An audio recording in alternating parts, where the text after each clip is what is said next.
লেখক অশোক চক্রবর্তীর মধুর বেলা।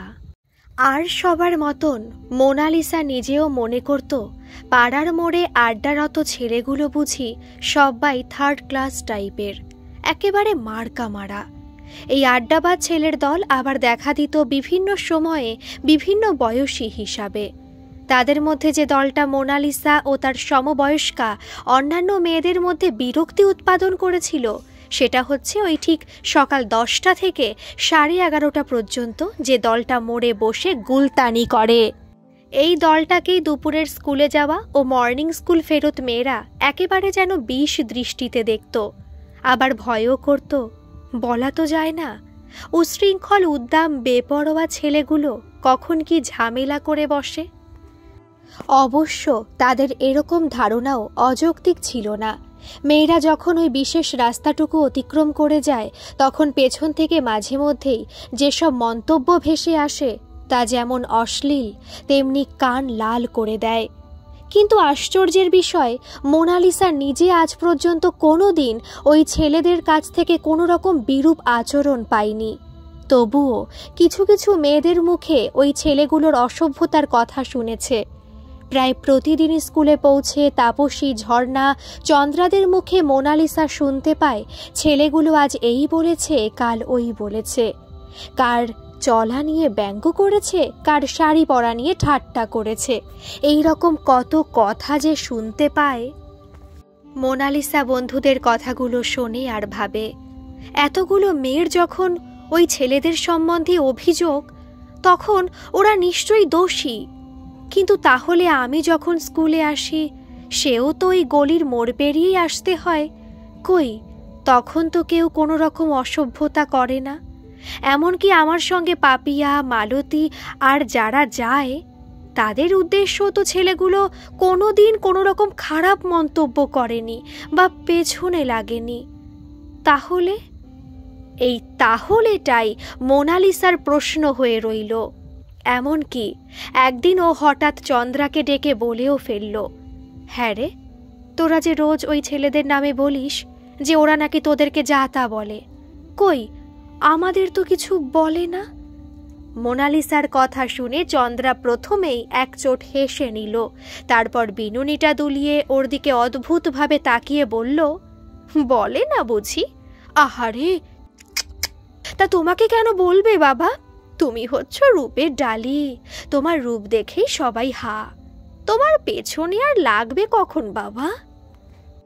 চন্দ্রার কথা শুনে মোনালিসার কান দুটো গরম হয়ে যাচ্ছিল, তাই চন্দ্রার কথা শেষ হতে না হতেই ও বলল, থাক বাবা, তোর কথা আর শুনতে চাই না, বলে ওখান থেকে পালিয়ে বাঁচল। ও চলে গেলে চন্দ্রা অন্য বন্ধুদের দিকে তাকিয়ে বলল, দেখলি রাজকন্যের কেমন মেজাজ? বাবা, কত ঢংই জানে। তাও যদি না জানতাম উনি শিকদার বাড়ির আশ্রিতা। জারজ মেয়ের আবার বড় বড় কথা। এতক্ষণ সবাই চন্দ্রা আর মোনালিসার কথোপকথন শুনছিল। তারপর চন্দ্রার একতরফা মন্তব্যগুলো সবাই বেশ উপভোগ করছিল। কিন্তু এই শেষ কথাটায় কেউ কেউ চন্দ্রার উপর একটু অসন্তুষ্ট হয়ে ওখান থেকে উঠে পড়ল। এদের মধ্যে সীমা মেয়েটা আবার ছিল খুব সরল মনা।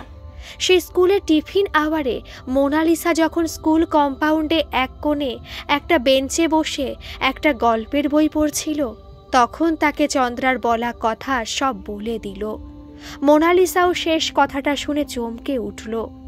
বইটা সশব্দে বন্ধ করে উঠে দাঁড়িয়ে বলল, তার মানে চন্দ্রার এত সাহস যে আমাকে জারজ বলে?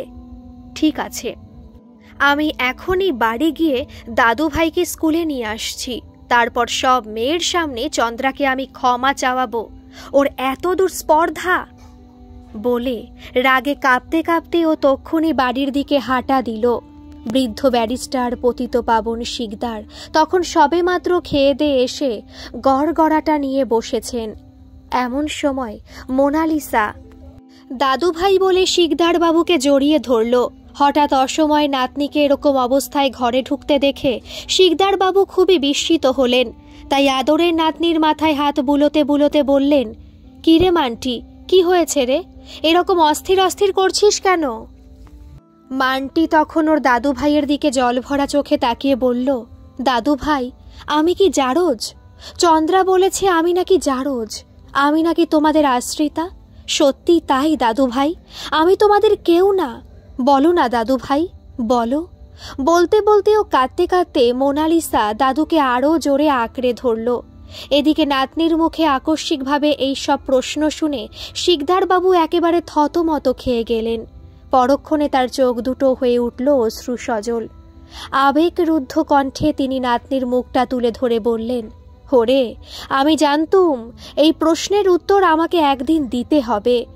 অনেক দিন ধরে তুই আমার কাছে তোর বাবা মায়ের পরিচয় জানতে চেয়েছিস, কিন্তু আমি দিইনি। কথায় কথায় তোকে ভুলিয়ে রাখতাম আর বলতাম সময় হলেই বলবো।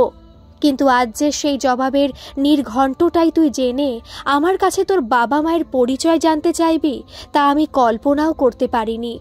বলতে বলতে হাত দিয়ে চোখ মোছেন শিকদার বাবু। মোনালিসাও তখন কান্না থামিয়ে দাদু ভাইয়ের দিকে অবাক চোখে তাকিয়ে বলল, সত্যি দাদু ভাই, কেন তুমি আমাকে বাবা মার কথা বলতে চাও না? শোন, আজ তোকে সবই বলবো। মানটি বলতে বলতে শিকদার বাবু কিছুক্ষণ উদাসভাবে চেয়ে থাকেন, যেন বিস্মৃতির অতল গহ্বর থেকে কিছু টেনে বের করছেন। তারপর বলতে বলতে আরম্ভ করলেন, আজ থেকে 20 বছর আগের কথা। আমি তখন বিপদনিক, শুধু আমরা একটা ছেলেকে নিয়ে আর দাসী চাকর নিয়ে এই বাড়িতেই থাকি। সারাদিন কোর্টের কাজে কাটে, সন্ধ্যাতেও তাই। শুধু রাত্রিবেলায় যা একটু আধটু রমেনকে কাছে ডেকে আদর করতে বা খোঁজ খবর করতে পারতাম, তাও সব দিন হয়ে উঠত না। রমেন তখন সবে কলেজে 3rd ইয়ারে পড়ে, পড়াশোনায় খুবই ভালো ছিল, হায়ার সেকেন্ডারিতে বৃত্তি পর্যন্ত পেয়েছিল। এই জন্য কলেজের লেকচারার ও প্রফেসররা খুবই ভালোবাসত ওকে, আর ভালোবাসত কলেজের ছেলে মেয়েরা। রমেনের চরিত্রের একটা গুণ ছিল যে যে কেউ ওর সঙ্গে পরিচিত হতো, সে ছেলেই হোক বা মেয়েই হোক, ওর সঙ্গ আর সহজে ছাড়তে চাইতো না। একদিন রমেনের সঙ্গে কলেজ থেকে একটি মেয়ে এলো, ওরই সমবয়সী হবে। আমাকে এসে বলল, বাবা, এ আমার ক্লাসমেট মালবিকা মজুমদার। আমি হেসে ওদের বসতে বলে কিছুক্ষণ কথা টথা বলে তারপরে কাজ থাকায় উঠে গেলাম।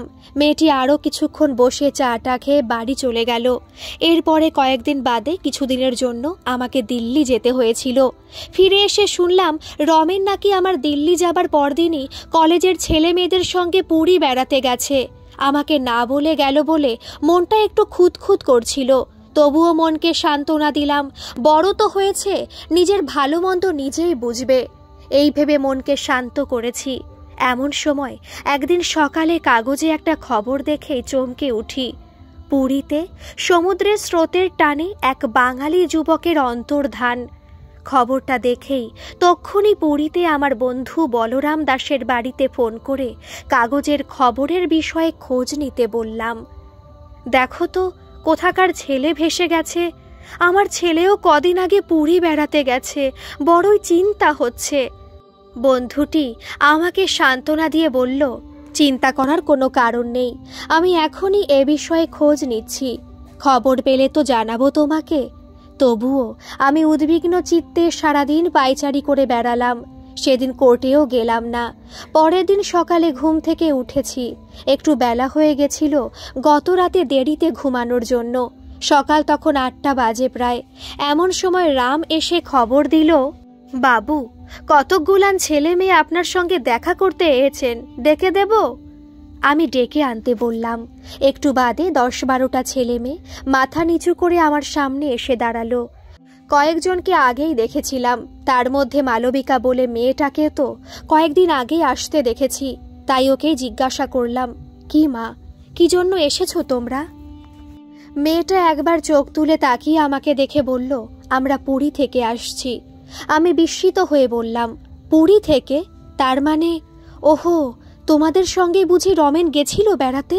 যাক, তোমরা তাহলে ভালোই ভালোই ফিরে এসেছো, একটা বড় দুর্ভাবনা থেকে বাঁচা গেল বলে আমি স্বস্তির নিঃশ্বাস ফেললাম। হঠাৎ ফোপানির শব্দ হতে দেখি সেই মেয়েটা আঁচলে চোখ ঢেকে কাঁদতে কাঁদতে ঘর ছেড়ে চলে যাচ্ছে, আর অন্য ছেলে মেয়েদেরও চোখে জল। আমি টানটান হয়ে বসে বললাম, কি হলো, কিছু হয়েছে? রমেন কোথায়? তোমরা উত্তর দিচ্ছ না কেন? রমেন কোথায়? বলে আমি চিৎকার করে উঠলাম। তখন মৃদুল নামে একটা ছেলে এগিয়ে এসে যা বলল তাতে আমি যেন হতবাক হয়ে গেলাম।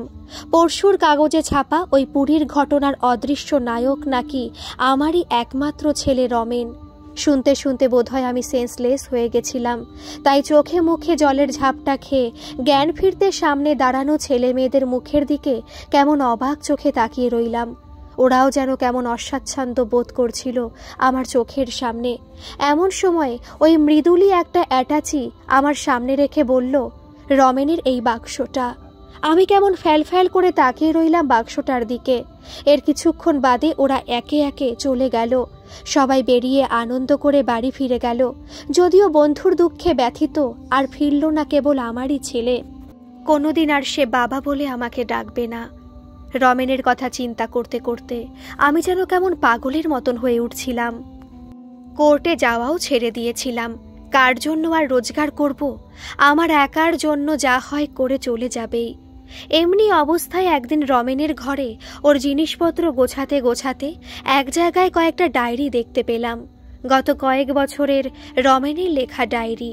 সব কটাই উল্টে দেখলাম। একটাই দেখি এক জায়গায় লেখা আছে ওর বন্ধু ও বান্ধবীর নাম।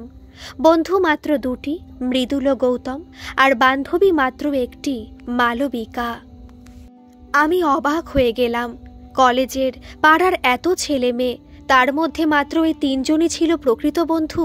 হায়, ওরা সবাই আজ সুস্থ দেহে বর্তমান, কিন্তু সে হতভাগা আজ কোথায়? কিছুক্ষণের জন্য আমি ইমোশনাল হয়ে গেছিলাম। তারপরে আবার ডায়েরির পাতা উল্টাতে উল্টাতে এক জায়গায় দেখি মালবিকার সঙ্গে পরিচয় হলো। ভারী সুন্দর মেয়েটি। যদি মেয়েটার সঙ্গে ঘনিষ্ঠতা করি কোনো দোষের হবে কি? এরপরে বেশ কিছুদিন নীল, তারপরে আবার লেখা। আজ মালবিকাকে আমাদের বাড়িতে আনলাম। বাবার সঙ্গে পরিচয় করিয়ে দিয়েছি। বাবা বেশ হাসি মুখেই কথা বলেছে। আমার জীবনের আজ এক সুন্দর দিন। মালবিকা আমার ডাকে সাড়া দিয়েছে। ভালোবাসার আলিঙ্গনে ছেয়ে গেছে আজ আমাদের মন প্রাণ। বাবাকে শীঘ্রই জানাতে হবে আমাদের কথাটা, কারণ মালবিকার মামা নাকি ওর বিয়ের সম্বন্ধ দেখছেন এর মধ্যেই। সুতরাং শুভস্য শীঘ্রম। আর বাবাও নিশ্চয়ই অরাজি হবেন না। উনি যেমন আমাকে ভালোবাসেন তেমনি আমার ভালোবাসাকেও তিনি প্রাধান্য দেবেন এবং ভালোবাসবেন। রমেনের ডায়েরি পড়ে আমি হাঁ করে বসে রইলাম। যেদিন ওর কলেজের বন্ধুরা রমেনের সংবাদ দিতে এসেছিল, সেদিনের ক্রন্দনরতা মালবিকার দ্রুত ঘর থেকে পলায়নের দৃশ্যটি আমার চোখের সামনে যেন ভেসে উঠল। আবার আমি পাতা উল্টে গেলাম, আর এক জায়গায় লেখা, আজ আমার ও মালবিকার জীবনের গ্রন্থি দৃঢ়তর হল। আজ আমরা পূর্ণ, তৃপ্ত। আবার আমি পাতার পর পাতা উল্টে চললাম। এক জায়গায় থমকে দাঁড়ালাম। উফ, কি ধড়িবাজ মেয়ে এই মালবিকা! আমাকে তাড়াতাড়ি বিয়ে করার জন্য শেষ পর্যন্ত এই নোংরা রাস্তার আশ্রয় নিল। আমি তো ভেবেছিলাম স্বাবলম্বী মেয়ে, নিশ্চয়ই নিজের ব্যাপারে সম্পূর্ণ ওয়াকিবহাল আছে। কিন্তু কে জানতো মনের মধ্যে ওর এত। এর পরের পাতাতেই লেখা, আর দুদিন বাদেই পুরী যাচ্ছি বেড়াতে। মালবিকাও যাবে। ওখানেই ওকে জানিয়ে দেব যে ওর ভার নেওয়া আমার পক্ষে মোটেই সম্ভব হবে না। কেননা বিয়ের আগেই বাবা হওয়াটা আমার বাবা মোটেই ক্ষমার দৃষ্টিতে দেখবে না। চমকে গেলাম আমি। এ কি কথা লিখেছে রমেন! রমেনের আত্মজ মালবিকার গর্ভে! আমি যেন কেমন দিশেহারা হয়ে গেলাম। একটু পরে ধাতস্থ হয়ে আবার রমেনের ডায়েরির দিকে নজর দিলাম। কয়েকদিন বাদের পাতায় লেখা আছে, আমরা পুরী এসেছি আজ নিয়ে 7 দিন হলো, কিন্তু এর মধ্যে একদিনও আমি মালবিকাকে আমার কথাটা বলতে পারিনি যে তোমাকে আর আমার প্রয়োজন নেই, তুমি চলে যাও আমার জীবন থেকে। বরঞ্চ এই কদিনের অবাধ আনন্দে আমার মন যেন মালাকে আরও নিবিড়ভাবে আকর্ষণ করতে চাইছে। ও যেন আমারই আত্মার আত্মীয়। তাই বোধহয় শাস্ত্রে বলে অর্ধাঙ্গিনী। কিন্তু মালবিকাকে গ্রহণ করা আমার যে কোনো মতেই সম্ভব নয়। এই তো কালও বলেছে ফিরে গিয়ে বিয়ের ব্যবস্থা করতে হবে। এর মধ্যে 2 মাস নাকি হয়ে গেছে। উফ, কি যে করি! এখন আমার মনে হচ্ছে আত্মহত্যা ছাড়া কোনো পথ নেই। ঠিক আছে, পুরী থেকে ফিরে নি, তারপরে বাবার সঙ্গে নয় সামনে বসে ফয়সালা করব। বাবা কি মত দেন দেখা যাক। বাবা নিশ্চয়ই আমার মুখ দেখাই বন্ধ করে দেবেন। এই পর্যন্তই রমেনের ডায়েরি লেখা, আর নেই। আমি ক্রমাগত পায়চারি করতে করতে ভাবছিলাম এখন কি করা যায়। রমেন তো নিখোঁজ, নিশ্চয়ই মারাই গেছে, কিন্তু মালবিকার এখন কি খবর? তক্ষুনি আমি ড্রাইভারকে গাড়ি বার করতে বলে রমেনের ডায়েরিটা সঙ্গে নিয়ে মালবিকাদের বাড়ি গেলাম। ডায়েরিতে মালবিকাদের বাড়ির ঠিকানা লেখা ছিল। অনেক খোঁজাখুঁজির পরে মালবিকাদের বাড়ি গিয়ে ডোরবেল বাজালে একটি বছর 16-17 মেয়ে এসে দরজা খুলে দাঁড়ালো। মেয়েটা যেন ঠিক মালবিকারই মতনই দেখতে। মালবিকার ছোট বোন হবে মনে করে আমি বললাম, মালবিকা বাড়িতে আছে? উত্তরে মেয়েটা শুধু মাথা নেড়ে দরজাটা পুরো খুলে ভেতরে আহ্বান করলো। আমি ভেতরে যেতেই ও আবারও বলল, আপনি বসুন, আমি দিদিভাইকে ডেকে দিচ্ছি বলে ভিতরের দিকের একটা দরজা খুলে চলে গেল। কিন্তু একটু বাদেই এসে বলল, দিভাই আপনার নাম জিজ্ঞেস করছে, কি বলবো? মেয়েটির প্রশ্নে আমি তার দিকে চেয়েই রইলাম। কি বলবো, কি পরিচয় দেব আজ এই হতভাগী মেয়েটার সামনে? তবুও অনেক কষ্টে আত্মসংবরণ করে বললাম, বলো, শিকদার বাবু এসেছেন। নাম শুনে এই মেয়েটিও চমকে উঠল, তারপরে দ্রুত চলে গেল। আমি স্তব্ধ হয়ে বসে রইলাম, খালি বর্তমান মুহূর্তের কথাই বেশি করে চিন্তা করতে লাগলাম। মালবিকা সামনে এলে তাকে কি বলবো, কি সান্ত্বনা দেব? একটু বাদেই বোনের হাত ধরে ধীর পায়ে ঘরে এসে ঢুকল মালবিকা। স্বাস্থ্যটা যেন আগের চাইতে কিছুটা ভালো হয়েছে, কিন্তু চোখের কোলে কালি পড়েছে, আর সমস্ত শরীরটা যেন বিষাদের প্রতিমূর্তি। ঘরে ঢুকে দাঁড়িয়েই রইল মালবিকা। আমি তখন বললাম, বসো মা, দাঁড়িয়ে কেন? তারপরে ওর বোনের দিকে তাকিয়ে বললাম, তুমি একটু অন্য ঘরে যাও তো মা, তোমার দিদির সঙ্গে আমার কিছু কথা আছে। বোনটা নিঃশব্দে বেরিয়ে গেলে আমি উঠে গিয়ে মালবিকার হাত ধরে আমার সামনে এনে বসিয়ে বললাম, মা, আমি কেন এসেছি কিছু বুঝতে পারছো কি? মালবিকা জিজ্ঞাসু দৃষ্টিতে আমার দিকে তাকিয়ে রইল শুধু।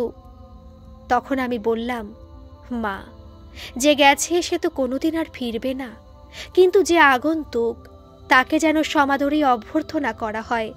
তুমি আমার কথাটা বুঝতে পারছো তো? এইবারে মালবিকা নিঃশব্দে ফুলে ফুলে কাঁদতে লাগলো। তারপরে বলল, কিন্তু আমি কি করে বাঁচব, কাকে নিয়ে বাঁচব?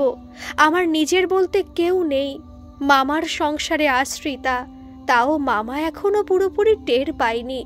এরপরে যে কি হবে আমি কিছুই ভাবতে পারছি না। বলতে বলতে মালবিকা দুহাতে মুখ ঢেকে কেঁদে উঠল। আমি কেমন যেন বিচলিত হয়ে পড়লাম। তারপরে একে একে সব খুলে বললাম। আমি ওর আর রমেনের সম্বন্ধে ডায়েরি পড়ে যা যা জেনেছি। মালবিকা ওর বড় বড় চোখ দুটো মেলে আমার দিকে তাকিয়ে সব শুনল। তবে আমি অবশ্য মাঝে রমেনের মনোভাব যে কেমন পাল্টেছিল তার বলিনি মালবিকাকে। বাপ হয়ে ছেলের হীনতার কথা কি করে আর নিজ মুখে স্বীকার করি? সব বলার পরে আমি মালবিকাকে বললাম, রমেনের সঙ্গে তোমার বিয়ের যখন সব ঠিক হয়েই গেছিল তখন তুমি আমার বাড়ির বউ, আর তোমার সন্তানই হবে আমার বংশধর। এইবারে মালবিকা ঝরঝর করে কেঁদে ফেলে আমার পায়ের সামনে বসে আমার পা দুটো আঁকড়ে ধরে বাবা বলে কেঁদে উঠল। আমিও ওর মাথায় হাত দিয়ে সান্ত্বনা দিতে দিতে বললাম, কেঁদো না মা, ছি, তুমি কাঁদলেই বুড়োটাকে কে সান্ত্বনা দেবে? আমারও যে এখন তুমি আর ওই শালা আগন্তুক ছাড়া আর কেউই নেই।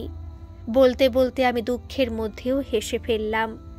মালবিকাও কেমন হাসি কান্না মুখে আমার দিকে একবার তাকিয়েই আবার আমার কোলে মুখ লোকালো।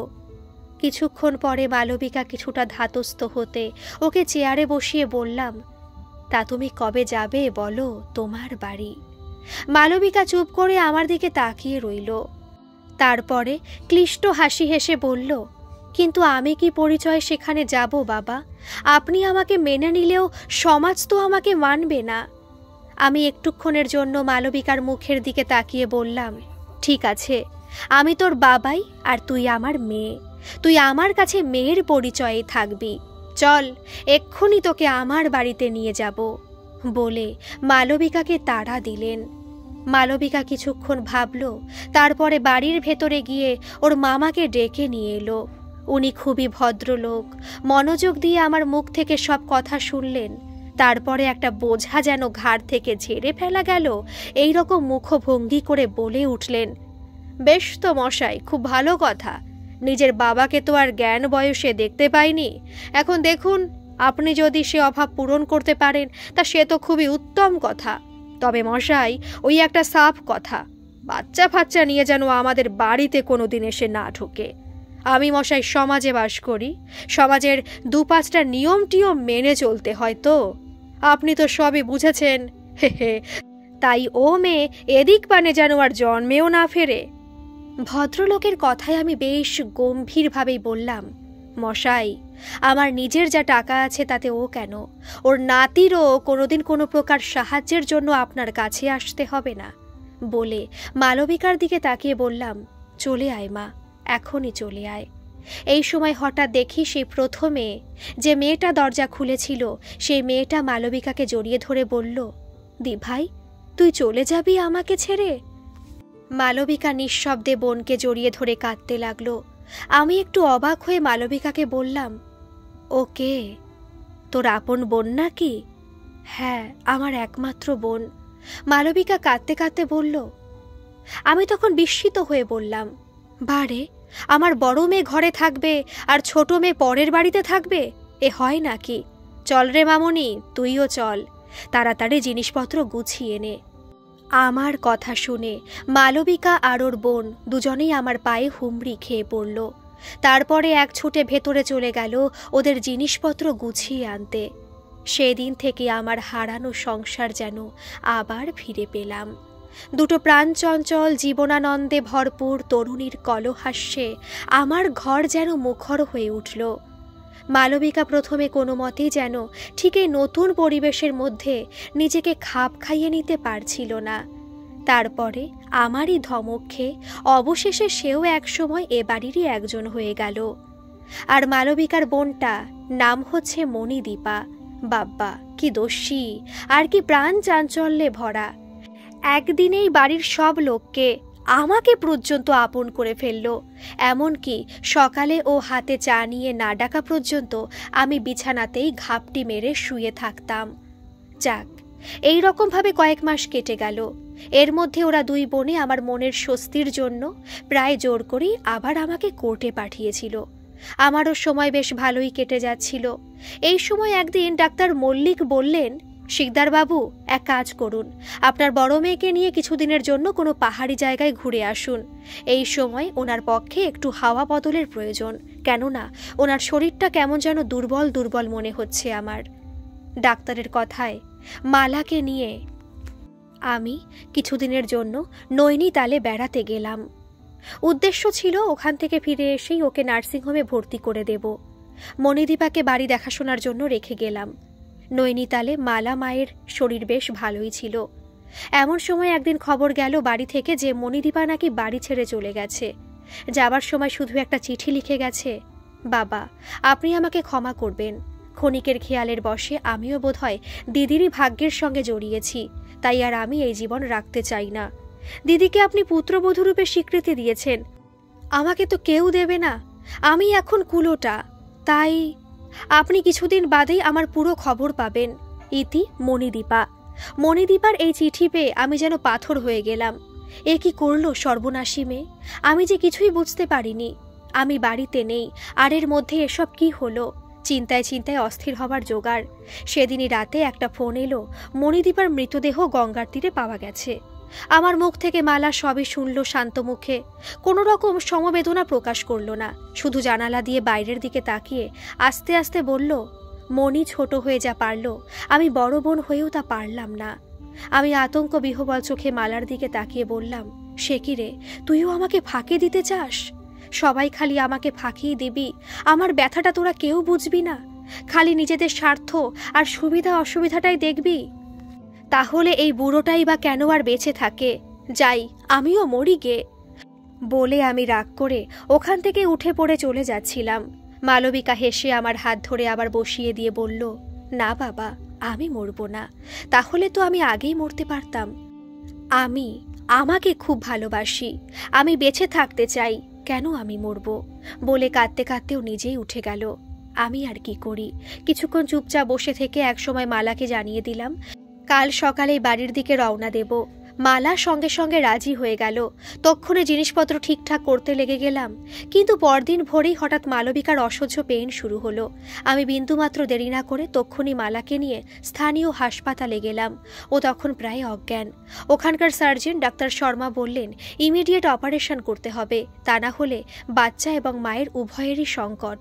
আমি তখন নিরুপায়, কি আর করি। চোখের জল মুছে বন্ডে সই করে দিলাম। ডাক্তার একবার চোখ বুলিয়ে নিয়ে বললেন, ওনার স্বামী মানে আপনার ছেলে কোথায়? ডেড। আমি কম্পিত কণ্ঠে কোনো ক্রমে উচ্চারণ করলাম, ভেরি স্যাড বলে ডাক্তার অপারেশনের জন্য চলে গেলেন। দীর্ঘ সময়ের ব্যবধান। আমি আর বাংলোয় ফিরে যাইনি, হাসপাতালেই বসেছিলাম। ঘন ঘন ঘড়ির দিকে আর ওটির লাল আলোর দিকে তাকিয়েছিলাম। কখন দরজাটা খুলে ডাক্তার বেরিয়ে এলেন টের পাইনি। উনি সামনে এসে বললেন, very sorry, mother is expired but baby is good. ডাক্তারের কথা যেন আমি চোখে অন্ধকার দেখলাম। একটু পরে ডাক্তারের সঙ্গে ভেতরে গেলাম।